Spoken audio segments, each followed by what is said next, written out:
The alarm sirens screamed across New Vancouver Colony, cutting through the frozen air like knives through ice. This was supposed to be just another drill. Nothing more than practice for the colonists who had only lived on Glacier 7 for 8 months now.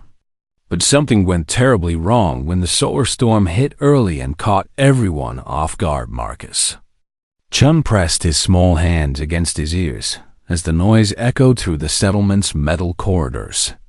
His parents rushing past him with other colonists toward the emergency shelters. The 8-year-old boy tried to follow them, tried to keep up with his father's long strides. But the crowd pushed and shoved, and suddenly Marcus found himself swept down a different hallway. Away from his family, away from safety. "Mom! Dad!" Marcus shouted, but his voice disappeared into the chaos of running feet and blaring alarms. Emergency lights flashed red and white, making everything look strange and scary. Turning familiar faces in the shadows and strangers, the boy ran through corridors he didn't recognize. His heart pounding so hard it hurt. He turned left, then right, then left again, getting more lost with each step until he burst through an emergency door that should have been locked but wasn't. And suddenly Marcus stood outside in the howling blizzard that raged across the frozen planet's surface. The wind hit him like a wall, nearly knocking him down. Snow stung his face and hands as he stumbled forward, away from the door that slammed shut behind him with a terrible finality. Marcus tried to go back, but the door wouldn't open from the outside, its electronic lock dead from the solar storm's electromagnetic pulse. He was alone now. Alone outside the colony walls, where no child should ever be. Marcus knew the rules, knew that beyond the settlement barriers lived creatures so dangerous that 3 alien species had tried and failed to colonize this world before humanity arrived. His father had told him about the Krevtar during bedtime stories meant to keep him close to home. Stories about massive predators with 6 legs and claws that could tear through metal. Beasts that hunted in packs and feared nothing.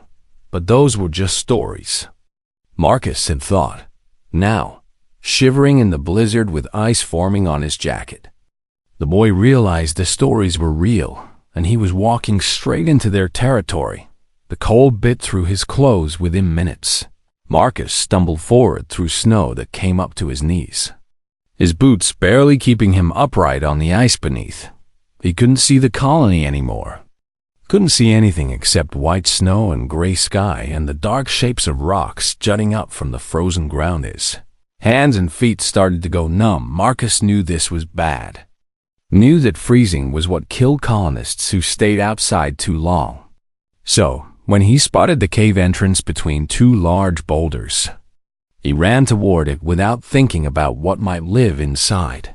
The cave offered shelter from the wind at least. Marcus crawled inside, going deep enough that the snow couldn't reach him anymore, and curled into a ball against the cold stone wall. He pulled his emergency pack from his shoulders with shaking fingers and dug through it, finding the thermal blanket his mother had insisted he carry everywhere. Always be prepared, she had said. Marcus wrapped the silver blanket around himself and thought about his mom, about her warm hugs and the way she smelled like the medical supplies from her veterinary clinic. He thought about his dad too, about how scared they must be right now, searching for their lost son. The boy tried not to cry, but tears came anyway, freezing on his cheeks in the cold back of the colony. Alarms of a different kind were sounding now. The rescue coordinators stared at his monitor screen with growing horror as he tracked the heat signatures moving across the frozen landscape toward a small, lone signature that could only be young Marcus Chun. "We have Krevtar movement," the coordinator announced, his voice tight with fear. 5 adult signatures, closing in on the boy's position from multiple directions. They're hunting him. Marcus's father gripped the edge of the console so hard his knuckles turned white. "How long until we can reach him?" he demanded, though he already knew the answer wouldn't be good. "The storm is still interfering with our transport systems," the coordinator replied. pulling up maps and trajectories on his screen. We need at least 30 minutes to assemble a ground team with the proper equipment. Another 20 to reach his coordinates on foot. The electromagnetic interference won't clear for hours. That's too long. Marcus's mother grabbed her husband's arm, her face pale with terror. Those creatures will reach him in 15 minutes. According to your readings, we can't wait 50 minutes. But there was no choice. The rescue team began gearing up with plasma weapons and protective armor while the coordinator watched his screen. Watched as 5 large heat signatures drew closer and closer to one very small one, forming a circle that grew tighter with each passing minute. The Krevtar had found their prey inside the cave. Marcus heard something that made his blood run cold. It was a sound like nothing he had ever heard before. A deep rumbling growl that seemed to vibrate through the stone itself. Then another sound joined it, and another, until the air filled with the hunting calls of multiple massive creatures. The boy's hand shook as he reached into his pack again, this time pulling out the emergency flare his father had given him. Only use this if you're in real danger, his dad had said. Marcus figured being hunted by the galaxy's most dangerous predators counted as real danger, but before he could activate the flare, a huge shape appeared at the cave entrance, blocking out the dim light from outside. Marcus's breath caught in his throat as he saw it clearly for the first time. A Krevtar, easily 3 meters tall even on all 6 legs, with fur that looked almost like crystalline ice, and eyes that glowed with their own bioluminescent blue light. The creature's mouth opened, revealing teeth as long as Marcus's fingers. It took one step into the cave, then another, its claws clicking on the stone floor. With each movement, Marcus pressed himself against the back wall, the thermal blanket falling from his shoulders. This was it, he thought. This was how he would die. Alone and afraid in a cave on a frozen world far from Earth, and 4 more Krevtar appeared behind the first one. And Marcus realized his situation had just become much, much worse. The lead Krevtar, a massive female with distinctive scars running across her face and shoulders, stared at the small human child with intelligence that seemed almost thoughtful. She tilted her head, studying him the way Marcus had once studied bugs under a microscope at school. The other Krevtar spread out, blocking any escape route. They moved with practiced coordination, like wolves surrounding cornered prey. And Marcus knew these creatures had hunted together many times before, but something made Marcus do something crazy, something that would change everything. Instead of screaming or trying to run or activating his flare, the 8-year-old boy slowly reached into his emergency pack one more time and pulled out a protein bar. His hands trembled so badly he almost dropped it. The scarred female Krevtar watched every movement, her glowing eyes never leaving him for a second. Marcus unwrapped the protein bar, the crinkling sound impossibly loud in the tense silence. Then, with movements so slow they were almost painful, he broke the bar in half and tossed one piece toward the nearest Krevtar. Chunk of food landed in the snow between them. The Krevtar stared at it, then at Marcus, confusion evident in the way its ears flattened against its skull back at the colony. The rescue coordinator watched his monitor in disbelief. "They've stopped moving," he announced, his voice filled with confusion. "The Krevtar signatures have stopped advancing. They're just sitting there, surrounding him but not attacking. I don't understand what's happening." Neither did anyone else in 30 years of colonizing hostile worlds. In all the records of every species that had encountered Krevtar before, no one had ever seen them hesitate once they had cornered their prey. But Marcus Chen, cold and scared and far from home, had just done something that would rewrite everything humanity thought they knew about the galaxy's deadliest predators. The protein bar sat in the snow between Marcus and the Krevtar pack, untouched but not ignored. The scarred female, whom the colony's database would have identified as the matriarch, called scar-striped by previous observation teams, lowered her massive head to sniff at the offering. Marcus held his breath. His back pressed so hard against the cave wall that he could feel every bump and ridge of the stone through his jacket. His heart hammered against his ribs like it was trying to escape. But he forced himself to stay still, to not make any sudden movements that might trigger an attack. Scar-Stripe's nostrils flared as she examined the protein bar, her bioluminescent eyes casting an eerie blue glow across the cave floor. She had lived through 12 harsh winters on Glacius 7, had killed countless prey animals and even a few foolish colonists who had wandered too far from their settlements. And in all that time, nothing had ever offered her food before. Prey ran or fought. Prey screamed and struggled. Prey never sat quietly and shared their rations with predators. The matriarch lifted her head and stared at Marcus with an intensity that made the boy want to shrink into the wall and disappear. Her scars told stories of battles won, of challenges defeated, of a life spent at the top of the food chain where nothing and no one could threaten her behind her. The other 4 Krevtar waited for her signal. The youngest of the group, barely adult-sized at 2 meters tall, shifted its weight from leg to leg with what looked almost like nervous energy. This one had lighter fur than the others, patched with darker spots that gave it a mottled appearance. Marcus noticed the young Krevtar was limping, favoring its rear left leg where an old injury had healed poorly. The boy recognized that kind of limp from helping his mother at her veterinary clinic back on Earth. Recognized the way the creature tried to hide its weakness from the others in its pack. "You're hurt," Marcus whispered, not really meaning to speak out loud. His voice, small and shaky, echoed softly in the cave. The young Krevtar's ears perked up at the sound. Swiveling toward the boy, it took a hesitant step forward, and Scar-Stripe made a low warning rumble deep in her throat that vibrated through the ground. But the young one didn't stop. It limped closer to Marcus, lowering its head to his level, and the boy could see his own reflection in its glowing eyes.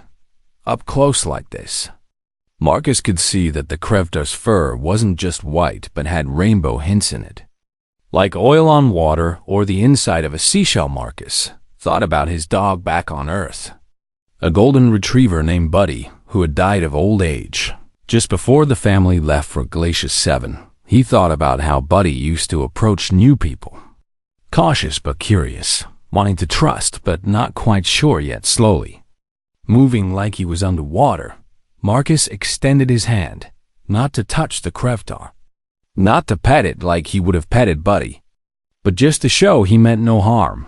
His palm face down, his fingers loose and relaxed, the way his mother had taught him to approach nervous animals. The young Krevtar, which Marcus mentally named Patches because of its spotted fur, stopped just beyond arm's reach. It sniffed toward Marcus's outstretched hand, taking in the scent of human sweat and fear and something else. Something the creature's instincts couldn't quite identify, but recognized as non-threatening. Scar-Stripe growled again, louder this time. She had seen too many humans, had learned to hate their weapons and their vehicles and their tendency to push into territories that weren't theirs. But this human was different, was small and weak and alone, and it wasn't acting like any human she had encountered before at the colony. The rescue team finished gearing up. Marcus's father checked his plasma rifle for the 3rd time, his movements sharp and angry. "We should have reached him by now," he muttered, strapping on his thermal armor with practiced efficiency, the storm still interfering with the transporters. Dr. Yuki Tanaka replied, adjusting her scanning equipment as the colony's lead xenobiologist. She had studied Krevtar behavior for years, had written papers about their pack dynamics and hunting strategies, but she had never seen them do what they were doing now. "Why haven't they attacked yet?" Marcus's mother asked, staring at the monitor that showed 5 large heat signatures and 1 small one, all clustered together but distinct, separate. "What's stopping them?" Thea Tanaka shook her head. unable to provide an answer that made sense in every documented encounter. Crefter attacked within seconds of cornering prey. They didn't hesitate, didn't pause, didn't wait. Maybe they're toying with him, someone suggested. And Marcus's mother made a sound that was half sob, half growl. "We move out in 5 minutes," the rescue coordinator announced. Checking the storm readings. The winds are dying down enough for safe travel. Stay together, watch your flanks. And remember, these creatures can cut through body armor if they catch you off guard. Back in the cave. Marcus was crying now, not from fear anymore, though he was still terrified, but from exhaustion and cold and the overwhelming loneliness of being separated from his parents. Tears rolled down his cheeks and froze almost immediately in the frigid air. Sound of his crying did something to the Crefter pack that no one could have predicted. Patches, the young injured one, tilted its head and made a soft crooning sound, almost like a question. Then it moved closer, close enough that Marcus could feel the heat radiating from its massive body. Scarstripe watched as Patches lowered itself to the ground and shifted its bulk to block the wind that was still blowing into the cave entrance. The matriarch's aggressive posture relaxed slightly, her ears rotating as she processed what she was witnessing. Marcus's crying reminded her of something. Triggered memories buried deep in her predator brain. She remembered finding a lost Crefter pup 2 winters ago. Remembered its desperate cries for its mother, who had been killed by a rival pack. She had raised that pup as her own, despite her mate's objections. Had protected it and fed it until it could hunt on its own. This small human's cries sounded different but felt the same. Vulnerability. Loneliness, a plea for protection that bypassed her hunting instincts and touched something older. Something more fundamental. One by one, the other Crefter began to move. They didn't advance on Marcus with predatory intent, but instead arranged themselves in a defensive formation, their bodies creating a living barrier against the wind and snow. They formed a protective circle with Marcus at the center, their combined body heat raising the temperature inside the cave by several degrees. Marcus stopped crying, confused by what was happening. Patches lay beside him now, its warm flank just inches from where the boy sat, shivering. Without thinking, moving on pure instinct, Marcus leaned against the creature's side, feeling its heat soak into his frozen body. Patches didn't move away. Instead, the young Crefter adjusted its position to give the boy more warmth, tucking its tail around to create an additional wind barrier. "Thank you," Marcus whispered, his hand coming to rest on Patches' fur. It felt coarse and wiry, nothing like Buddy's softcoat, but it was warm and solid and alive. Tanaka's scanner beeped frantically as new data flooded in. "This is impossible," she breathed, staring at her readings in disbelief. "The Crefter are exhibiting protective behavior. They're creating a heat pocket around the boy. This has never been documented before. Not with any prey species, not with any other aliens who encountered them. What does it mean?" Marcus's father demanded, hope and fear warring in his voice. "I don't know," Dr. Tanaka admitted, her scientific mind racing through possibilities and coming up empty. "It shouldn't be possible. Crefter don't protect prey. They consume it. Their entire behavioral profile argues against what we're seeing. Could they be saving him for later?" Someone asked. "No," Dr. Tanaka said with certainty. "If they wanted to kill him, he'd already be dead. Something else is happening here. Something we don't understand in the cave." Marcus felt his eyelids growing heavy as warmth finally returned to his body. The adrenaline that had kept him alert was fading, replaced by the exhaustion of fear and cold, and the emotional toll of being lost. Scarstripe moved closer, her scarred face lowering to examine the small human more carefully. She breathed in his scent, learning it, memorizing it. There was something about this tiny creature that triggered responses she didn't fully understand. Instincts that had nothing to do with hunting and everything to do with pack, with family. With protection, Marcus's eyes closed. The last thing he saw before sleep claimed him was Scarstripe's glowing blue gaze, watching over him like a guardian rather than a predator. The galaxy's deadliest creatures had done something strange indeed. They had chosen not to kill. Marcus dreamed of Earth in his fever-touched sleep. He ran through green fields under a yellow sun that didn't exist on frozen Glacier 7. And Buddy ran beside him, barking with joy. But when he looked closer, Buddy had 6 legs and glowing blue eyes. And Marcus realized he was dreaming, but didn't want to wake up. The warmth surrounding him felt real enough. Solid and alive and pulsing with steady breathing, even unconscious. Marcus's body recognized safety in the presence of the Crefter pack. Recognized something ancient and primal that his conscious mind couldn't name. Patches shifted position carefully, adjusting to keep the small human warm without disturbing his sleep. The young Crefter's injured leg throbbed with old pain, but being close to this strange creature somehow made it matter less. Scarstripe sat watch at the cave entrance, her keen eyes scanning the blizzard for threats behind her. The rest of her pack had settled into protective positions around the sleeping child, their body heat creating a cocoon of warmth in the frozen cave. The matriarch didn't understand what she was feeling, couldn't name the instinct that made her want to guard this tiny human instead of eating it. In her 12 winters of life, she had killed dozens of prey animals and thought nothing of it, had raised her own young and defended her territory with vicious efficiencies. But this was different. Something about the way the small human had offered food, had shown his belly in submission, had cried with the helpless sound of an abandoned pup, triggered responses that Scarstripe's species had developed over millions of years of evolution. The Crefter were pack hunters, social creatures who lived and died by the bonds they formed with their families.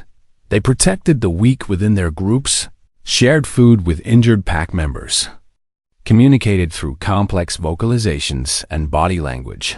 What Scarstripe didn't know, what no Crefter could know, was that humanity had learned these same lessons 30,000 years ago when their ancestors made friends with wolves in his dream. Marcus remembered his mother telling him about how dogs came to be. Long ago, she had said while tucking him into bed one night, "Humans were just another animal trying to survive, but we did something special. Something no other species had done before. What did we do?" Dream Marcus asked, just like real Marcus had asked all those months ago on Earth. "We made friends with wolves," his mother explained. The wolves were fierce predators, dangerous and wild, but some of them were curious about the humans who camped nearby, and some humans were brave enough or crazy enough to share their food with those wolves. Why would they do that? Marcus had wondered. Because they recognized something in each other, his mother had said, smiling at the memory. Both species lived in packs, both hunted together, both cared for their young and their injured. Humans and wolves weren't so different, and over thousands of years, those friendships changed both species forever. The wolves became dogs, Marcus had said, proud that he knew this part. Yes, but more than that, his mother had continued, humans became the animals who could make friends with other animals. We learned to read pack signals, to show submission and dominance without violence, to share and cooperate and trust, and those skills stayed with us, became part of what makes us human. In the cave, Marcus stirred in his sleep, mumbling words that meant nothing to the Crefter, but everything to the story unfolding around him. "Good boy," he whispered, his hand reaching out to rest on Patches' flank. "Good boy, buddy." Patches' ears perked up at the gentle touch, at the soft approval in the human's tone. The young Crefter had been rejected by its father for being weak, had been allowed to stay with the pack only because Scarstripe had intervened.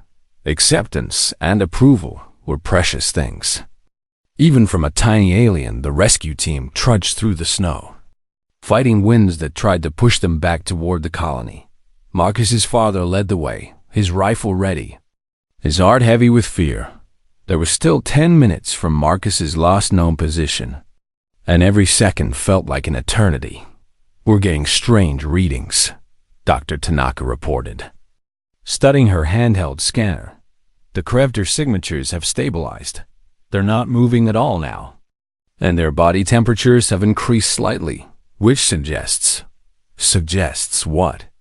Marcus's mother interrupted, unable to bear the scientific jargon when her son's life hung in the balance. "Suggests they're resting," Dr. Tanaka finished, sounding confused. "Not hunting, not feeding, just resting. And the boy's vital signs are stronger than they were an hour ago. He should be hypothermic by now, but his core temperature is rising. They're keeping him warm?" Marcus's father asked, unable to believe what he was hearing. "It appears so," Dr. Tanaka confirmed, though she looked as baffled as everyone else. "I know how it sounds, but the data doesn't lie. Those creatures are protecting your son." The team pressed forward with renewed urgency, but now hope mixed with their fear. If the Krevter were protecting Marcus, maybe, just maybe, they could reach him before what?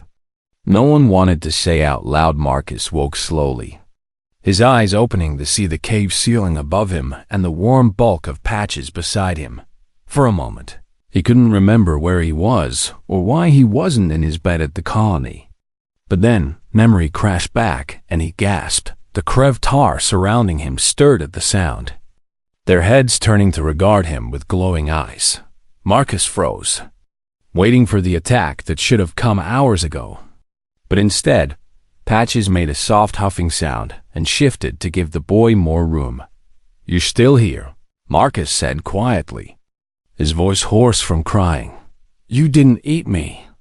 Scarstripe rose from her position at the cave entrance and approached, her massive form casting shadows across the walls. Marcus's breath caught as she lowered her scarred face to his level, her breath warm against his cheek. The matriarch studied him with intelligent eyes, then made a low rumbling sound that wasn't quite a growl. It sounded almost like purring, like the contented noise a cat makes when being petted. And Marcus recognized it instinctively as a sound of approval. "You're protecting me," Marcus realized, wonder filling his voice. "You're like Buddy, your pack." The word meant nothing to Scarstripe, but the tone did. She heard acceptance in the small human's voice, heard trust and gratitude in something that sounded like family. Marcus sat up slowly, careful not to startle the creatures around him. His emergency pack had fallen open during the night, spilling its contents across the cave floor. He saw more protein bars, a water bottle, a small first aid kit. His mother had insisted he carry an idea formed in Marcus's young mind. An idea born from watching his mother care for injured animals and from understanding somehow that these fierce predators weren't so different from the dogs humanity had befriended millennia ago. "Can I help you?" Marcus asked, looking at Patches's injured leg. "I know it hurts. I can see you limping." He reached for the first aid kit, moving slowly so the Krevta could see what he was doing. Patches watched with curiosity as Marcus opened the kit and pulled out an antiseptic wipe and a flexible bandage. "My mom's a veterinarian," Marcus explained, talking because the silence felt too heavy. "She fixes hurt animals. She taught me some stuff." Marcus pointed at Patches's leg, then at the bandage. The young Krevtar seemed to understand, extending its injured limb with hesitant trust. The old wound had healed wrong, leaving scar tissue that pulled tight when the creature moved. Marcus cleaned the area gently, whispering soothing words the way his mother did when treating nervous patients. "It's okay. You're being so brave, such a good boy." And Patches held still, enduring the unfamiliar touch because something about this small human felt safe. Scarstripe watched the interaction with growing recognition. She had seen pack members care for each other this way, had tended her own young's wounds with gentle attention, but this was a human showing care to a Kreftar. Two species that should have been enemies doing something that looked remarkably like family when Marcus finished wrapping the bandage around Patches's leg. The young Kreftar tested its weight and made a surprised huffing sound. The support helped reduce the pain enough to make movement easier. Better? Marcus asked, and Patches responded by pressing its head gently against the boy's shoulder in a gesture of gratitude that transcended species. The other Kreftar in the pack shifted, moving closer to investigate what had happened. They sniffed at Patches's bandaged leg, at Marcus's hands that smelled of antiseptic and care. And something shifted in the dynamic of the group. They had come here to hunt, they were leaving with something else entirely, something that would change everything. The rescue team saw the cave from 100 meters away, and what they saw through their thermal scopes made them stop in their tracks.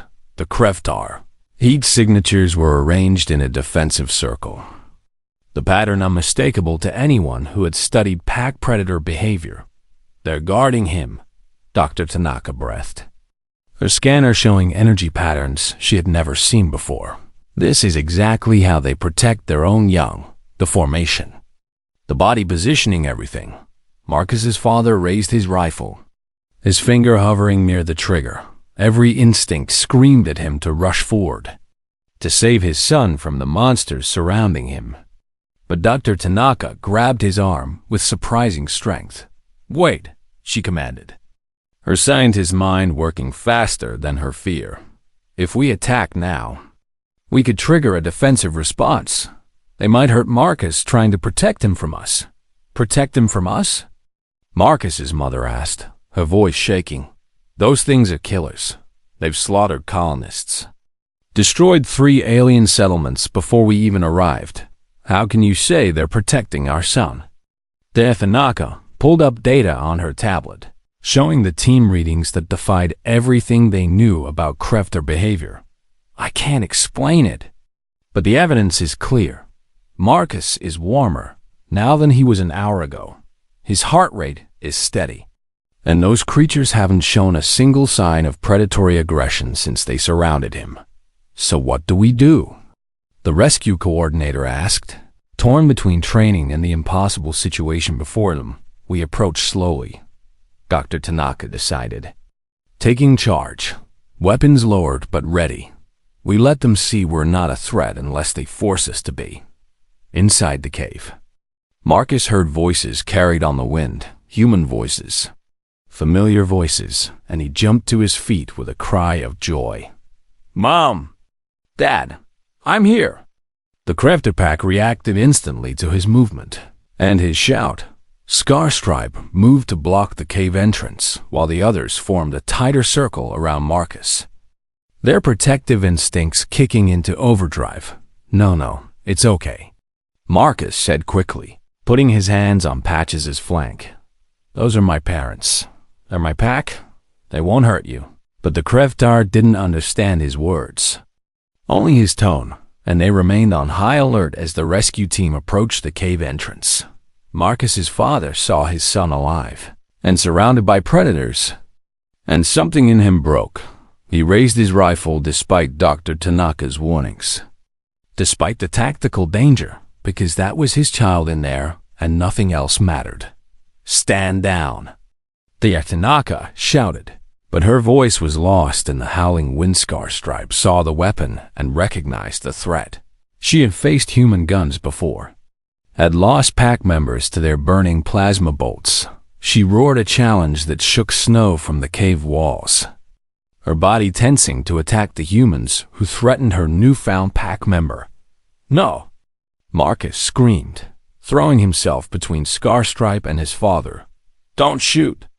They're my friends. They saved me." The boy stood in the cave entrance, small and fragile between two species on the brink of violence, his arms spread wide like he could somehow protect both sides at once, tears streaming down his face. "Marcus, get away from them," his mother cried, starting forward, but Marcus stood his ground. "They didn't hurt me." They kept me warm. I helped Patches with his leg, and they're good. They're pack. The word pack hung in the frozen air. Heavy with meaning, Dr. Tanaka's mind raced as she processed what she was witnessing. This child, this 8-year-old human child, had done something in a few hours that 3 advanced alien civilizations had failed to do in decades. He had made contact with the Crefter not as prey or conqueror, but as pack, and suddenly, standing in the snow with her scanner beeping and the wind howling around her, Dr. Tanaka understood. "We evolved with wolves," she said, her voice filled with awe. 30,000 years ago, humans and wolves formed bonds that changed both species forever. We learned pack behavior, learned submission and dominant signals, learned to communicate across species barriers.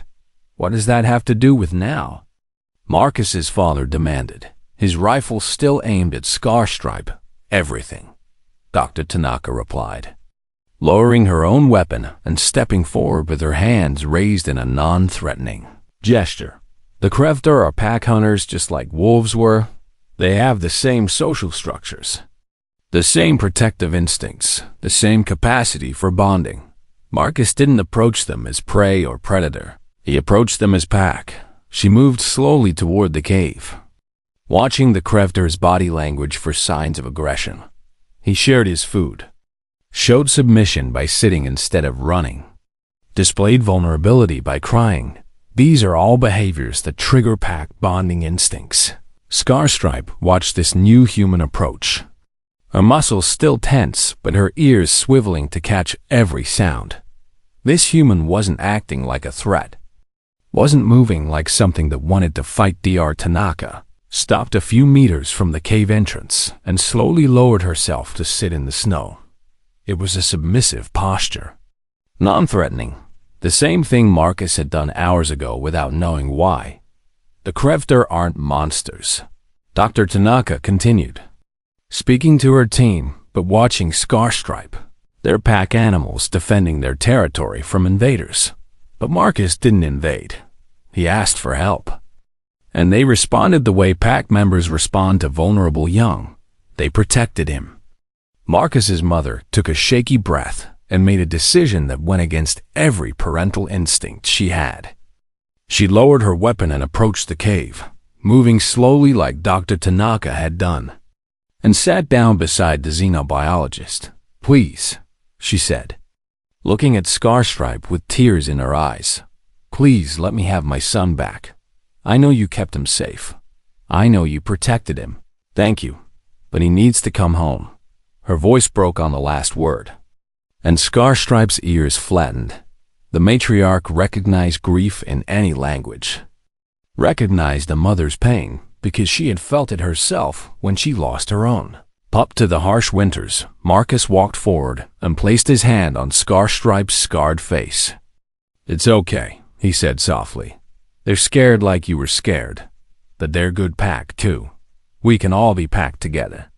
The boy looked back at his parents, at the rescue team standing tense and ready behind them. "Put the guns away," Marcus said with a child's simple wisdom. "You're scaring them." Marcus's father struggled with himself. Every tactical bone in his body said this was insane, that they were one wrong move from disaster. But his son stood alive and unharmed in the middle of the galaxy's most dangerous predators, asking him to trust, slowly, moving like he was defusing a bomb. Marcus's father lowered his rifle and set it in the snow. He raised his hands to show they were empty, then lowered himself to sit like his wife and Dr. Tanaka had done one by one. The rest of the rescue team followed his example. Scarstripe watched these humans adopt submissive postures, watched them put aside their weapons and show their vulnerability. It was a display of trust that she understood instinctively, a pact gesture that transcended species and language. The matriarch made a soft rumbling sound and stepped aside, allowing Marcus to go to his parents. But as the boy ran into his mother's arms, Patches limped after him, unwilling to be separated from the small human who had shown him kindness. Marcus's Parents held their son tight enough to hurt, crying with relief, but they also watched Patch's approach. Watched as Marcus reached out to include the young Krevtor in their reunion. "This is Patches," Marcus said through his tears. "He's hurt, but I helped him. He kept me warm. He's packed now." And standing there in the snow with the wind dying down and the first rays of sunlight breaking through the clouds, two species that should have been enemies began to understand they could be something else instead. The ancient memory of pack bonds, buried deep in human DNA from 30,000 years of friendship with wolves, had awakened something equally ancient in the Krevtor, the capacity to accept outsiders, to expand the definition of family, to choose cooperation over conflict. Marcus had built a bridge between worlds using nothing but kindness and the instincts humanity had learned so long ago. 3 weeks had passed since the storm, since Marcus got lost, since everything changed.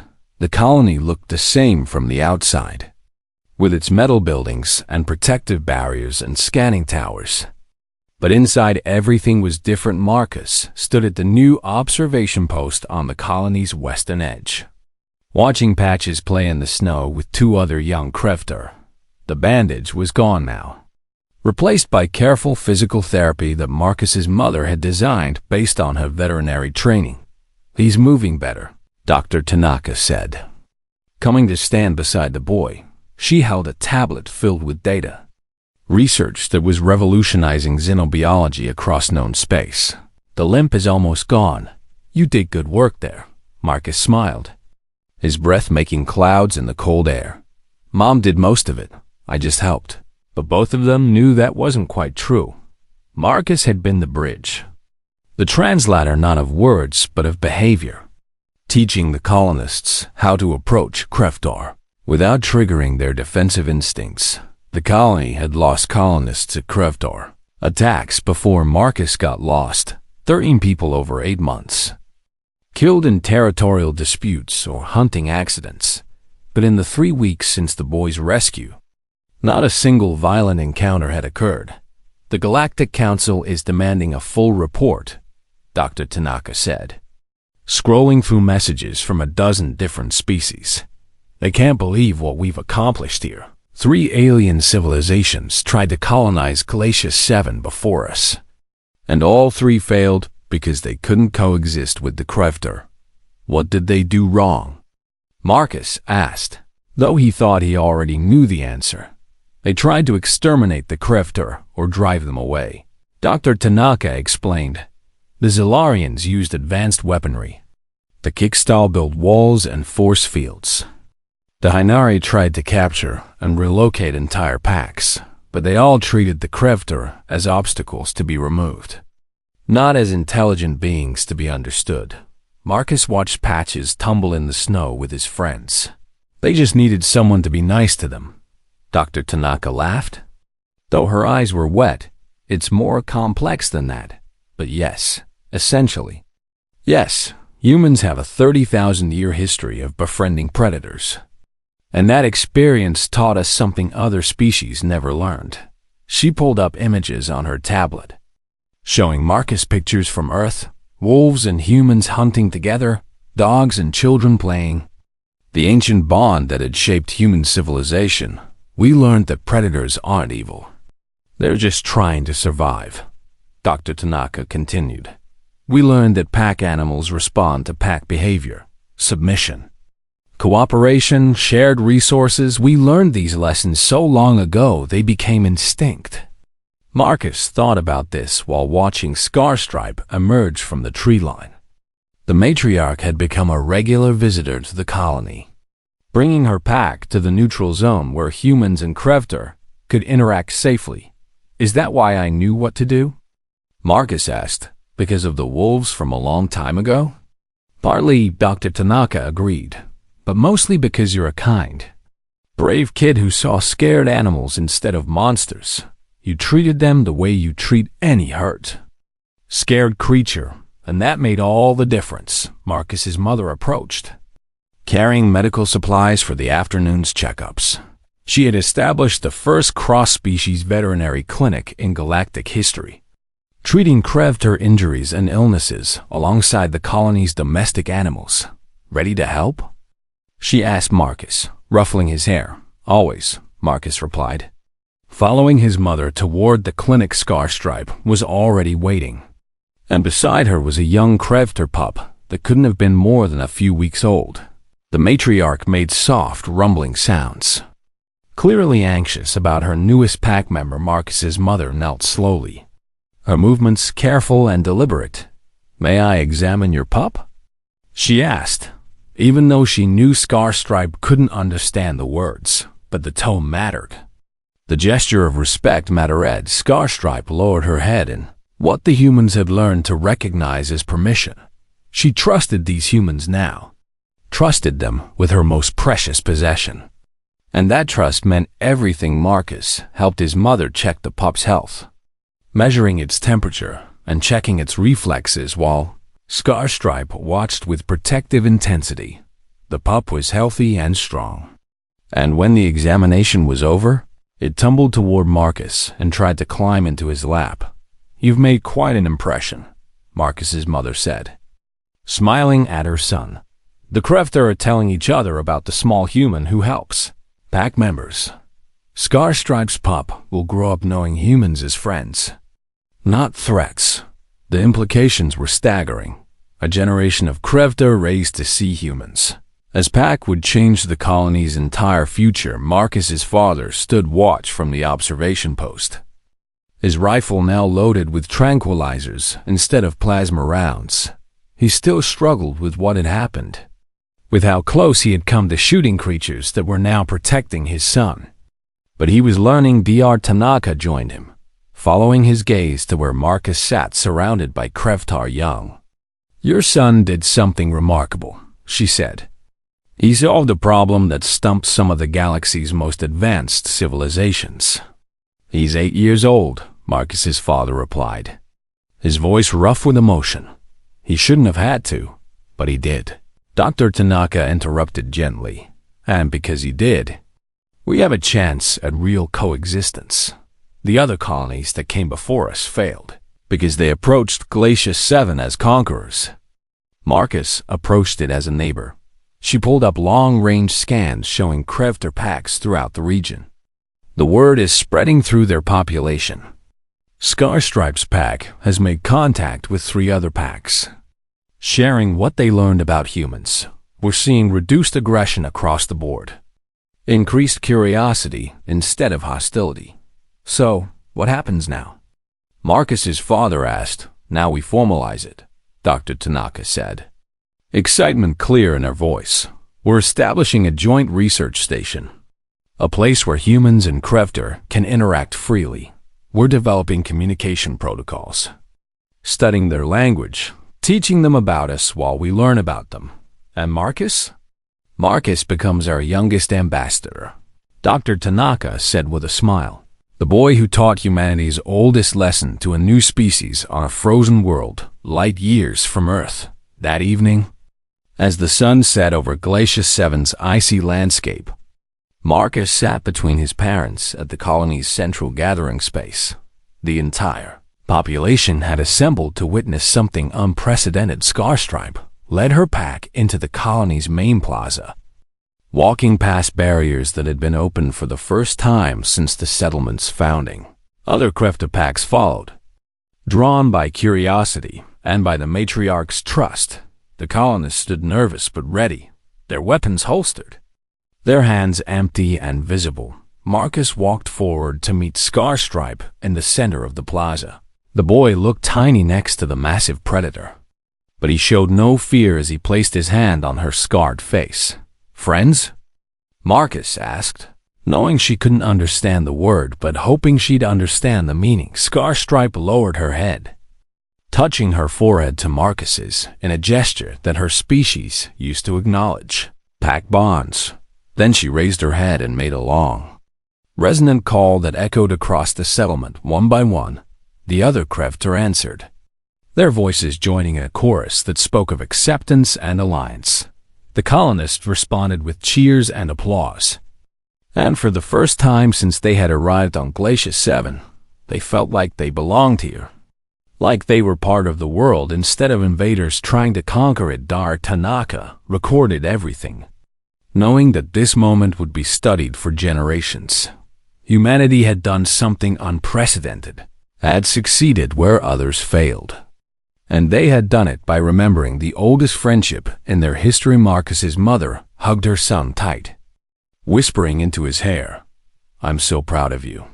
But Marcus was watching Patches play with the colony's children, watching as barriers between species fell away like snow melting under a warm sun. He had been scared and lost and alone. And somehow that had led to this, to a future where humans and Krevdor could live together instead of apart. The galaxy had watched 3 civilizations fail to tame Glacier 7, had written off the planet as too dangerous for colonization, but they hadn't counted on humanity's secret weapon, the gift that 30,000 years of friendship with wolves had given them. They hadn't counted on an 8-year-old boy who knew that even the fiercest predators could become family if you showed them kindness.